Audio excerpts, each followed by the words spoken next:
Welcome बच्चों to saga. कैसे हैं आप सब? होपफुली आपके सारे एग्ज़ाम्स फिनिश हो चुके होंगे और रिजल्ट्स आ चुके होंगे। नए सेशंस की तैयारी चल रही होगी। तो आपके नए सेशंस में कुछ सब्जेक्टों को आसान करने के लिए सागा लेकर आया है आपके लिए कुछ इंटरेस्टिंग चैप्टर्स और कुछ इंटरेस्टिंग सब्जेक्टों के लिए, और इंटरेस्टिंग क्या कहा जाए, कठिन सब्जेक्टों के लिए, फिजिक्स, केमिस्ट्री, मैथ, बायोलॉजी, जिनमें आमतौर पर बच्चों को बहुत दिक्कत होती है।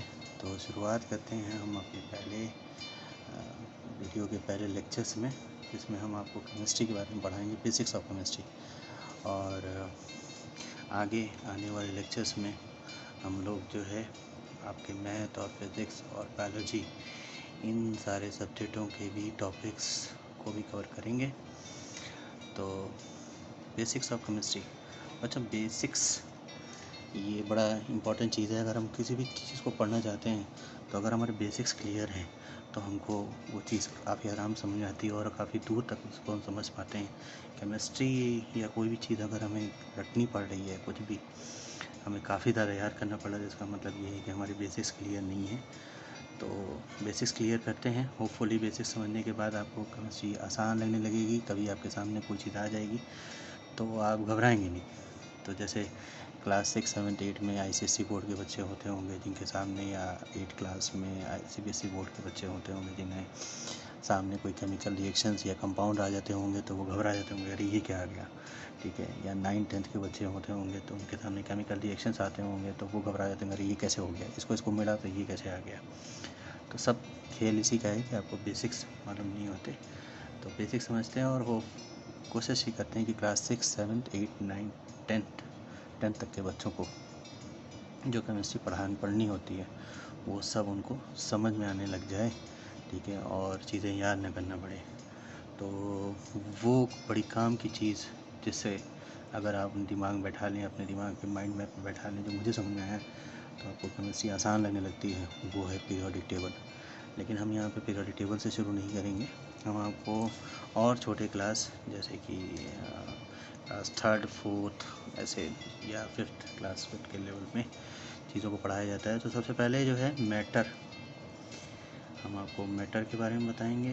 फिर बताएंगे पार्टिकल्स जिनसे मैटर बने होते हैं उनके बारे में, और हम आपको बताएंगे पीरियोडिक टेबल के बारे में, ठीक है। हमारा मूल मंत्र, जिसको याद करने से हमें बहुत कुछ आराम मिल जाता है और बहुत कुछ याद नहीं करना पड़ता अगर पीरियोडिक टेबल हमारे दिमाग में छपा हुआ है। और अपने सबसे बेहतरीन प्यारे एटम, ठीक है, इसे दोस्ती कराएंगे बच्चों आपकी, ऐसी दोस्ती जैसे आपके अपने दोस्तों के साथ में होती है, ठीक है, जिसे आप समझते हैं या दोस्त आपको समझते हैं, ऐसी चीज़। तो खैर, उससे पहले तो मैटर क्या चीज़ है। तो देखो बेटा, मैटर से पहले ना थोड़ा सा मैटर नॉन मैटर का फ़र्क समझ लेते हैं, ठीक है। तो अपने आसपास जितनी भी चीज़ें आप देख रहे होगे, वो आप हो, आपके हाथ में मोबाइल है या फिर टेबल है या पेन, पेंसिल, कॉपी, किताब, हर एक चीज़ जो आपको दिख रही है वो सब मैटर है, ठीक है। इवन जो चीज़ नहीं भी दिख रही है वो भी जो है, आप एक हद तक कह सकते हो कि मैटर है। जैसे कि एयर है ना, एयर भी हमारे और आपके बीच में, यहाँ पे ये जो एयर है ये एक मैटर है। तो एनीथिंग, जो भी चीज़ जिसका कि है मास, जिसका मास होता है बच्चों, ठीक है, जिसका वॉल्यूम होता है ना, जो कैपेसिटी ऑक्यूपाई करता है, ऑक्यूपाई कैपेसिटी,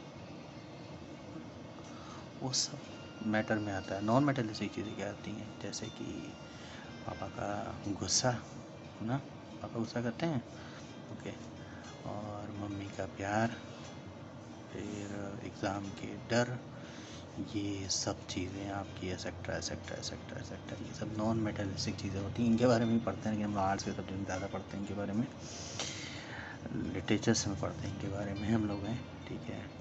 तो खैर, साइंस में हम लोग मेटेलिस्टिक चीज़ों के बारे में ज़्यादा पढ़ते हैं। तो हमारे आसपास की जितनी भी चीज़ें हैं उनको कैटेगराइज़ किया जाए, तो जो मैटर को हम कैटेगराइज़ करते हैं, मैटर के क्लासिफिकेशन को अगर हम देखें तो मैटर को 2 तरीके से क्लासीफाई किया जाता है, ठीक है।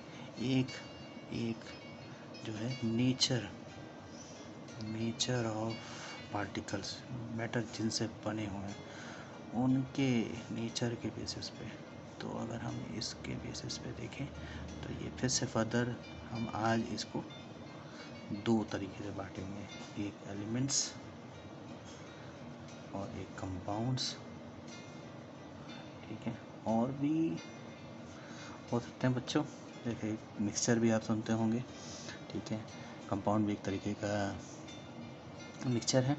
ठीक है, और मिक्सचर के बारे में और भी हम लोग आगे वाले लेक्चर्स में पढ़ेंगे। अभी हम लोग इनको एलिमेंट्स और कंपाउंड्स पे ज़्यादा ध्यान देंगे। और दूसरा तरीका है मैटर को क्लासिफाई करने का कि एसोसिएशन, पार्टिकल कैसे एसोसिएट रहते हैं, कैसे एक दूसरे से जुड़े रहते हैं, एसोसिएशन ऑफ पार्टिकल्स। तो इसके बेसिस पे अगर देखा जाए तो भैया ये तीन तरीके के होते हैं। पहला सॉलिड, लिक्विड और गैस। इनके बारे में आप छोटे क्लास में बहुत सारा पढ़ते चले आ रहे हो। सॉलिड जिसके पार्टिकल्स बहुत पास होते हैं और बहुत ही अरेंज वे में होते हैं, इनका बड़ा बढ़िया ज्योमेट्री होती है। लिक्विड थोड़ा सा दूर पार्टिकल होते हैं, अरेंजमेंट प्रॉपर नहीं होता। ठीक है, थोड़ा ऐसा रहता है। और गैस के पार्टिकल कहीं भी भाग रहे होते हैं। ठीक है, बहुत दूर होते हैं। ठीक है, ऐसे ही है। और भी इनकी प्रॉपर्टीज़ होती है, लेकिन हम लोग सॉलिड, लिक्विड, गैस के तो आप वैसे भी बहुत सारी चीज़ें सुनते होंगे। हमारा इरादा है केमिस्ट्री यानी एटम्स ना, वहाँ तक पहुँचने का। तो चलिए अपने लेक्चर्स को आगे बढ़ाते हैं, एलिमेंट्स के बारे में पढ़ते हैं। और एलिमेंट्स और कंपाउंड, तो देखो बच्चों, एलिमेंट्स और कंपाउंड जो है, एलिमेंट्स बना हुआ है एक ही टाइप के पार्टिकल से।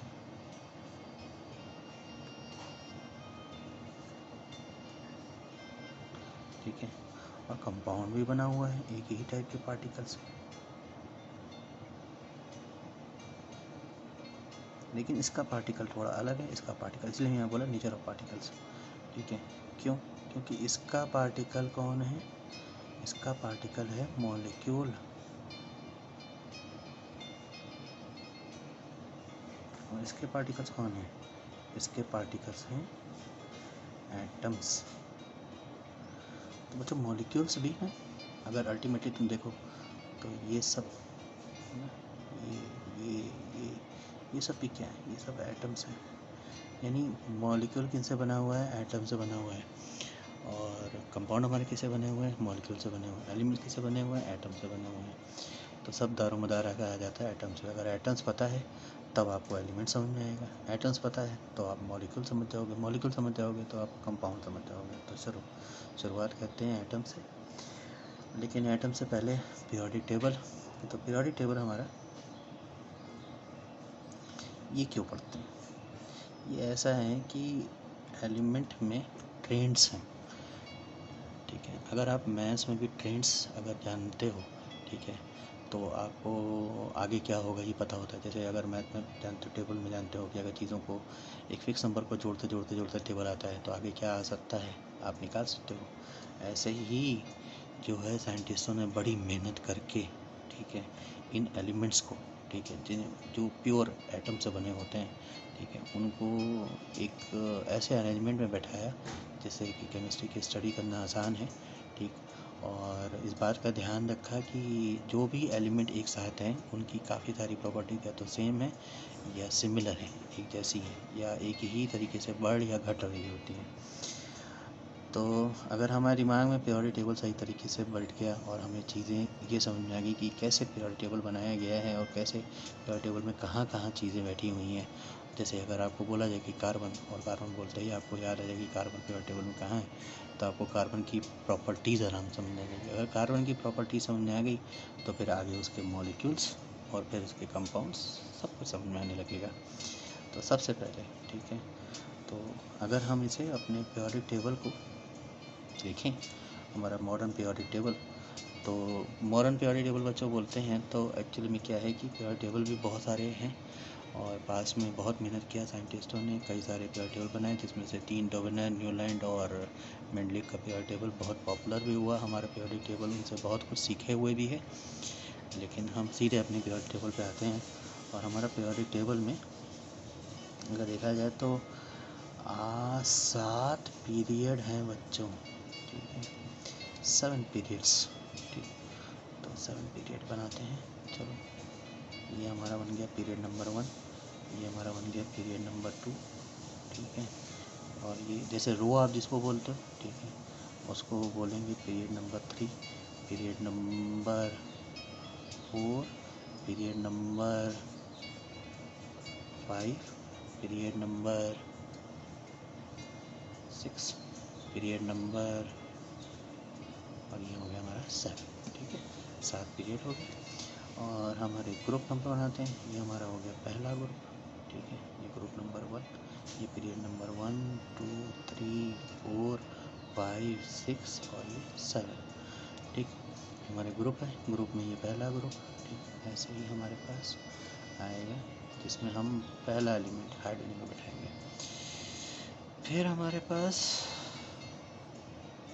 आ जाता है दूसरा ग्रुप, ठीक है। और ऐसे ऐसे करते करते करते करते हमारे पास 18 ग्रुप होते हैं बच्चों, ठीक है, 18, ठीक है। यहाँ हमारे पास आता है हीलियम। और फिर हम चलो बैठाते हैं इसको थोड़ा और। ये हमारा हो गया 17 नंबर का ग्रुप। फिर हमारा 16 नंबर का ग्रुप।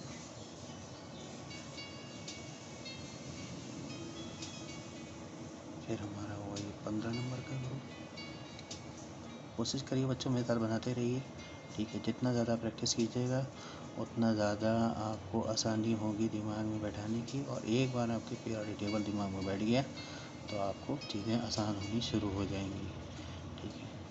और बाकी जो और भी ग्रुप्स होते हैं, मतलब 3 नंबर से लेकर के 12 नंबर तक, इसे हम लोग बाद की क्लासेस में या बड़े क्लासेस में पढ़ेंगे, ठीक है।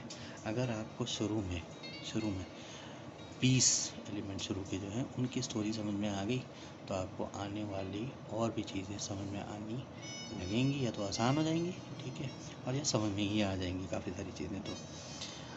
तो वो 20 एलिमेंट कौन है? 20 एलिमेंट हाइड्रोजन, हीलियम, ठीक है, और फिर हमारे पास लिथियम, बेरिलियम, बोरॉन, ठीक है, फिर carbon, nitrogen, oxygen, fluorine, neon, ठीक, sodium, magnesium, ammonium, silicon, phosphorus, sulphur, chlorine, argon, ठीक है, और पोटेशियम और कैल्शियम, ठीक।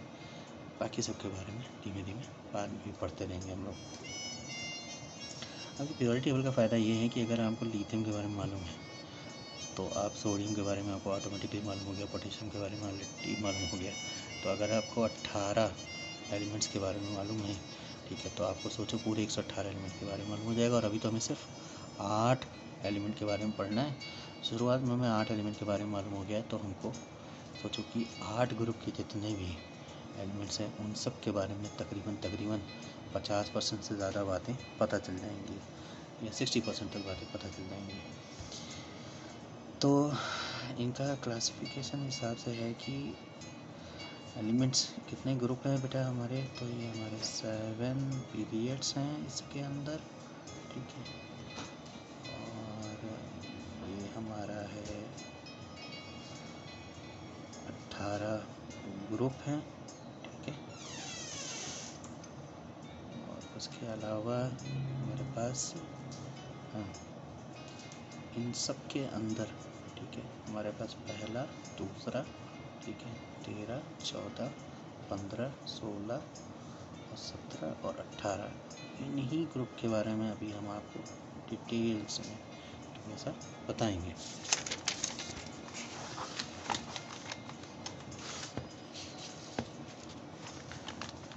तो धीमे धीमे आप इसे बनाने की प्रैक्टिस कीजिए, ठीक है। नेक्स्ट लेक्चर में हम कोशिश समझे मान के चलेंगे कि आपको इतना बनाने आता है, ठीक है। इनके नाम याद कीजिए, ठीक है, ऐसा कीजिए कि आप इसे बना सकें पीरियोडिक टेबल, ठीक है। आपको ये याद रहे कि पहले ग्रुप में हाइड्रोजन, लिथियम, सोडियम, पोटेशियम है। क्यों कह रहा हूँ ये? क्योंकि अगर आपको ये याद हो गया तो अगर आपको पोटेशियम की प्रॉपर्टी मालूम है तो सोडियम और लिथियम की प्रॉपर्टी ऑटोमेटिकली मालूम हो जाएगी। तो 8 ग्रुप के और शुरुआत के 20 एलिमेंट, इन्हें आपको धीमे धीमे धीमे धीमे करके अपने दिमाग में बैठाना है। जैसा प्योरिटी टेबल बैठा है वैसे ही बैठाना है। तो चलिए शुरू करते हैं अब हम लोग एटम्स के बारे में।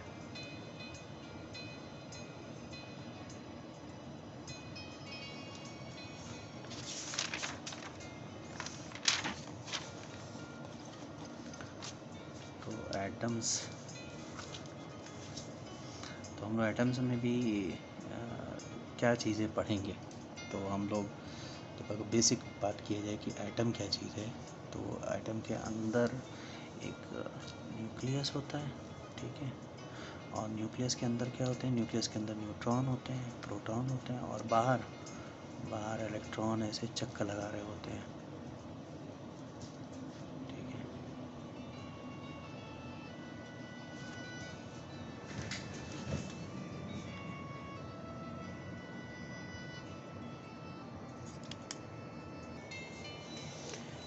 तो न्यूट्रॉन, प्रोटॉन, इलेक्ट्रॉन, तो ये आगे की एटम की स्टोरी समझने से पहले थोड़ा सा जो है मेटल्स को हमने समझा है कि वो ऐसी चीज़ें होती हैं जिनके कि मासेस होते हैं, वॉल्यूम होते हैं। मैटर का एक क्लासिफिकेशन और भी है कि हम अपने आसपास जितनी भी चीज़ें देखते हैं, ठीक है, या मैटर जो भी है वो 3 तरीके के होते हैं। कौन कौन है? एक न्यूट्रल चीज़ें, ठीक है, एक पॉजिटिवली चार्ज चीज़ें, पॉजिटिवली चार्ज, और एक नेगेटिवली चार्ज, नेगेटिवली चार्ज। तो न्यूट्रल चीज़ें वो होती हैं जिनमें नंबर ऑफ पॉजिटिव चीज़ें, ठीक है, और नंबर ऑफ नेगेटिव चीज़ें, ये दोनों बराबर होती हैं। पॉजिटिव चीज़ें वो हैं जिसके अंदर नंबर ऑफ पॉजिटिव चीज़ें ज़्यादा होती हैं, तो इसलिए उनको हम लोग पॉजिटिव कहते हैं। अब दिमाग में एक बार बैठा लीजिए कि पॉजिटिव वो नहीं होता है जो पॉजिटिव होता है, सर नहीं, इसके अंदर से पॉजिटिव चीज़ें होती नहीं। पॉजिटिव वो होता है जिसके अंदर नंबर ऑफ़ पॉजिटिव चीज़ें ज़्यादा होती हैं, इसके अंदर नंबर ऑफ़ नेगेटिव चीज़ें ज़्यादा होती हैं। नंबर ऑफ़ पॉजिटिव चीज़ें जैसे एटम, इसके अंदर पॉजिटिव नेगेटिव दोनों चीज़ें बराबर हैं, जितने प्रोटॉन होंगे उतने न्यूट्रॉन होंगे। अब पॉजिटिव और नेगेटिव चीज़ के बारे में डिटेल्स में अभी हम लोग अगले लेक्चर से पढ़ेंगे, तो वहाँ हम लोग डिटेल में और भी पढ़ेंगे। फ़िलहाल के लिए आप ऐसे समझिए कि प्योर पॉजिटिव चीज़ की अगर बात की जाए तो प्रोटॉन भी है। प्रोटॉन ऐसी चीज़ है जिस पर पॉजिटिव चार्ज होता है, नेगेटिव वो चीज़ है जैसे इलेक्ट्रॉन। अपने लेक्चर्स में या आगे की चीज़ों में, पढ़ाई में हम लोग प्रोटॉन को P+ लिखेंगे ताकि आप समझें कि एक पॉजिटिव चीज़ के बारे में बात हो रही है, और इलेक्ट्रॉन को हम लोग E- से लिखेंगे, मतलब नेगेटिव चीज़ के बारे में बात हो रही है। तो पहला हमारा एटम सबसे बेसिक हाइड्रोजन, और एटम्स में हम लोग पढ़ेंगे क्या चीज़ की, उनके ऑर्बिटल स्ट्रक्चर्स के बारे में, ठीक है, और उनके इलेक्ट्रॉनिक कॉन्फ़िगरेशन के बारे में, और अरेंजमेंट्स के बारे में कि कैसे चीज़ें अरेंज हैं, ठीक है, उसके चारों तरफ। ऑर्बिटल स्ट्रक्चर में मेन वही चीज़ पढ़ेंगे कि कैसे इलेक्ट्रॉन चारों तरफ में हाइड्रोजन के या और भी जो एलिमेंट्स हैं उनके चारों तरफ कैसे अरेंज हैं। मेन रोल इलेक्ट्रॉन का ही है। अगर इलेक्ट्रॉन पे ज़्यादा ध्यान दीजिएगा आप लोग पढ़ते समय, ध्यान देते समय, और ख़ास करके अगर आपको इलेक्ट्रॉन का अरेंजमेंट समझ में आ गया और इलेक्ट्रॉन कैसे बैठे हुए हैं, तो आपको आने वाले जितने भी केमिस्ट्री के चीज़ें होंगी वो सब समझ में आने लगेगी। सबसे पहले जो है, तो शुरुआत करते हैं हाइड्रोजन से।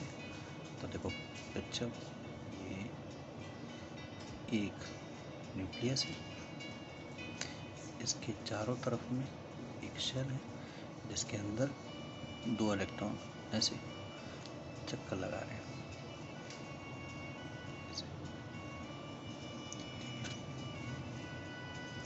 शेल समझते हो, ऐसा शेल, ठीक है, जैसे फुटबॉल है, जैसे कॉस्को की बॉल है, ऐसे एक शेल है जिसमें एक हाइपोथेटिकल सोचा हुआ एक शेल है जिसमें एक सर्कल में ये इलेक्ट्रॉन ऐसे मानो चक्कर लगा रहे हैं। ये हमारा हाइड्रोजन का स्ट्रक्चर हुआ, इसमें एक ही इलेक्ट्रॉन होता है और इस एक ही इलेक्ट्रॉन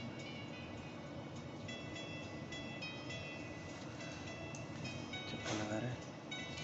हीलियम हमारा दूसरा, ठीक है, हाइड्रोजन,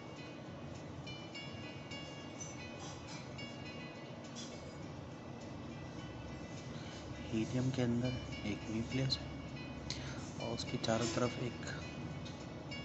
दो इलेक्ट्रॉन है जो चक्कर ही लगा रहे होंगे। अंदर इसके अंदर न्यूट्रॉन और प्रोटॉन है। मैं न्यूट्रॉन प्रोटॉन की इतनी बातें नहीं करेंगे। प्रोटॉन फिलहाल के लिए आप इतना याद रखिए कि जितना नंबर ऑफ इलेक्ट्रॉन बाहर चक्कर लगा रहा है उतना प्रोटॉन बाहर है। ऐसे ही आगे बढ़ते हैं लिथियम के ऊपर, Li, लिथियम। अच्छा, साथ ही साथ इनका हम लोग इलेक्ट्रॉनिक कॉन्फ़िगरेशन भी, मतलब कितने इलेक्ट्रॉन होते हैं बाहर, तो देखो इसमें 2 हो गया। और लिथियम का अगर लिखा जाए तो ये न्यूक्लियस है, इसके 2 इलेक्ट्रॉन हो गए। अच्छा, अब ये जो आपने देखा यहाँ पर, तो ये शेल्स हैं, ठीक है, और हर शेल की अपनी एक लिमिटेशन है कि इसके अंदर कितने इलेक्ट्रॉन आ सकते हैं। तो अगर इसके पॉइंट ऑफ व्यू से देखा जाए तो के शेल, पहला शेल के शेल, इसके अंदर 2 इलेक्ट्रॉन आ सकते हैं। दूसरा एल शेल है, इसके अंदर 8 इलेक्ट्रॉन आ सकते हैं। ऐसे ही एम शेल है, इसके अंदर 18 इलेक्ट्रॉन आ सकते हैं। ऐसे करके शेल्स की अपनी लिमिटेशंस है जिसके अंदर इतने इलेक्ट्रॉन आ सकते हैं। आप आगे क्लासेस में पढ़ेंगे कि क्यों इनकी इतनी लिमिटेशंस है और क्यों ही इतने ही इलेक्ट्रॉन इनके अंदर आते हैं। फिलहाल अभी के लिए आप थोड़ा सा ये मेमोराइज़ कर लीजिए कि के शेल में 2 इलेक्ट्रॉन, एल शेल में 8 इलेक्ट्रॉन, एम शेल में 18 इलेक्ट्रॉन। इनका एक फार्मूला भी है 2n², ठीक है, 2n², ठीक है, नंबर ऑफ इलेक्ट्रॉन के। तो देखो, अगर n की वैल्यू 1 रखते हो, ठीक है, तो 2n² की वैल्यू आ जाएगी 2, n की वैल्यू 2 रखते हो 2n² की वैल्यू आ जाएगी 8, n की वैल्यू 3 रखते हो तो 2n² की वैल्यू आएगी 18। इसी हिसाब से इनके अंदर मैक्सिमम नंबर ऑफ इलेक्ट्रॉन आता है। पहले शेल में 2 इलेक्ट्रॉन आएंगे तो 2 इलेक्ट्रॉन तो आ गए। अब 1 इलेक्ट्रॉन और है, लिथियम के पास 3 इलेक्ट्रॉन होते हैं, तो अब आएगा दूसरे नंबर के शेल में फिर 1 इलेक्ट्रॉन, ये हमने दिया 1 इलेक्ट्रॉन, ठीक है। तो इलेक्ट्रॉनिक कॉन्फ़िगरेशन हो गया 2,1, यानी पहले शेल में 2 इलेक्ट्रॉन, दूसरे शेल में 1 इलेक्ट्रॉन। फिर आ गया लिथियम के बाद हमारे पास नेक्स्ट, तो बच्चों जिसके पास 4 इलेक्ट्रॉन होंगे, तो हमारे पास 4 इलेक्ट्रॉन वाला है बेरिलियम। देखो हमारे पास पीरियोडिक टेबल भी आ रहा, देखेंगे तो देखिए हाइड्रोजन, हीलियम, लिथियम, बेरिलियम, हम ऐसे ही बनाने वाले हैं 20। और आसान है ना सब, आपको 1 2 3 4 5 6 7 8 9 10 11 12 20 तक की गिनती आती है तो चीज़ें समझ में आ रही होंगी। लिथियम के बाद बेरिलियम,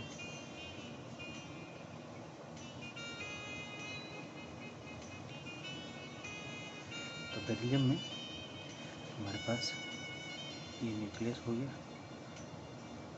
पहले शेल में 2 इलेक्ट्रॉन, इसमें 2 ही आ सकते हैं। दूसरे शेल में हमारे पास 8, ये 2 और इलेक्ट्रॉन आ गया और इलेक्ट्रॉनिक कॉन्फ़िगरेशन हो गया 2,2, ठीक है।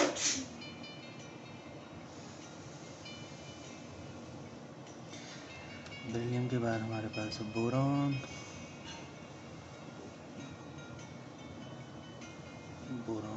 में हमारे पास न्यूक्लियस के चारों तरफ 1 इलेक्ट्रॉन, 2 इलेक्ट्रॉन इस शेल में, के शेल में, एल शेल में मेरे पास 3 इलेक्ट्रॉन। बच्चों बनाते समय इस बात का ध्यान रखिए कि आप इलेक्ट्रॉन को जितना जो है सिमेट्रिकली रख सकते हैं, जितना दूर बराबर दूरी पे कैसे रखिए, ज़्यादा अच्छा है। तो हो गया इलेक्ट्रॉनिक कॉन्फ़िगरेशन 2,3। फिर बोरॉन के बाद बताओ बच्चों कौन है अपना नेक्स्ट, कार्बन।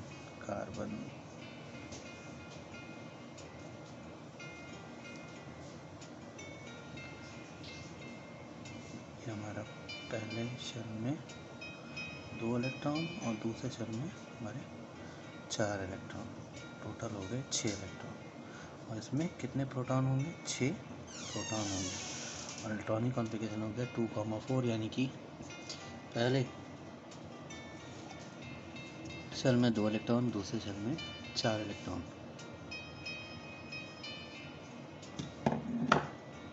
कार्बन के बाद हमारे पास नेक्स्ट आता है नाइट्रोजन।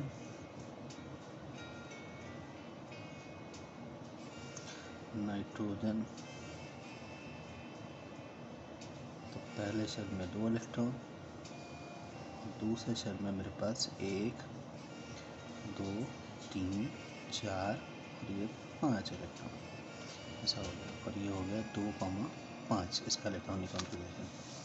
ऑक्सीजन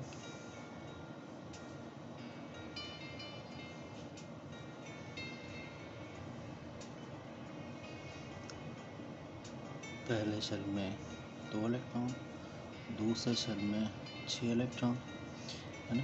तो 1 2 3 4 5 और 6 इलेक्ट्रॉन, 2,6। ऑक्सीजन के बाद फिर हमारे पास फ्लोरीन,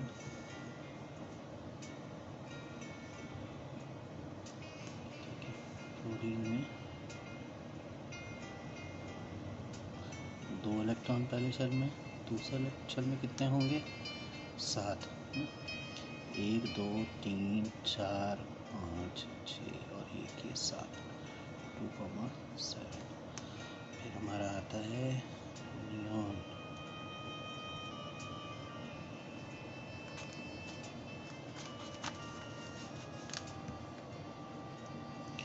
नियॉन में पहले शेल में 2 इलेक्ट्रॉन और फिर दूसरे शेल में आ गया मेरे पास 8 इलेक्ट्रॉन। तो देखो इस शेल की लिमिट क्या थी? इसमें कितने इलेक्ट्रॉन आ सकते थे? 8 इलेक्ट्रॉन, और 8 इलेक्ट्रॉन आ गए। इसमें 8 इलेक्ट्रॉन होने थे और हम 8 ले आए। तो अब अगर हमारे पास नेक्स्ट एलिमेंट आएगा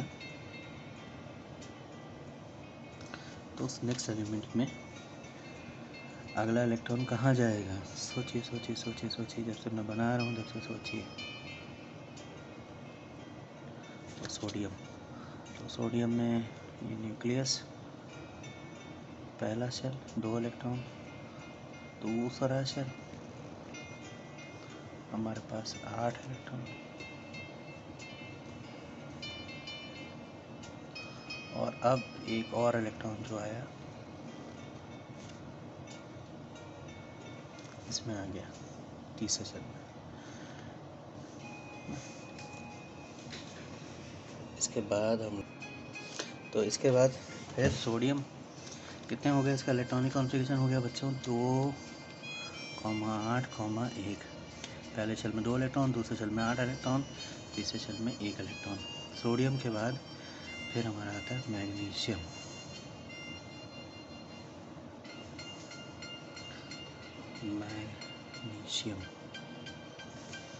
मैग्नीशियम का कैसा है स्ट्रक्चर? ये न्यूक्लियस, ये पहले शेल में 2 इलेक्ट्रॉन, दूसरे शेल में 8 इलेक्ट्रॉन, ठीक है। और फिर हमारे तीसरे शेल में आ गए 2 इलेक्ट्रॉन, और इलेक्ट्रॉनिक कॉन्फ़िगरेशन हो गया 2,8,2।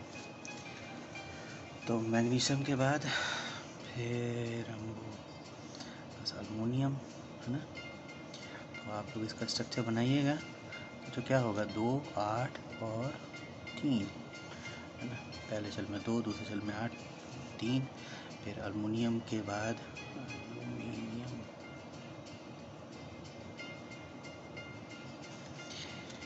इसके बाद हमारे पास आता है नेक्स्ट सिलिकॉन। सिलिकॉन में 2 8 4, पहले में 2, दूसरे में 8, तीसरे में 4। तो सिलिकॉन के बाद फिर आएगा फास्फोरस।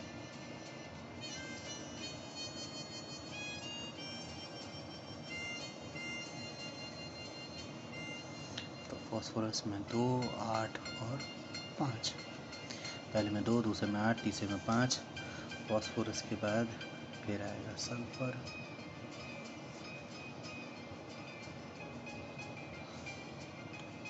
2, 8 और 6।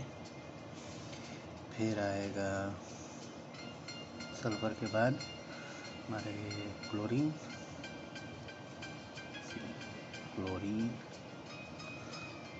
2, 8 और 7।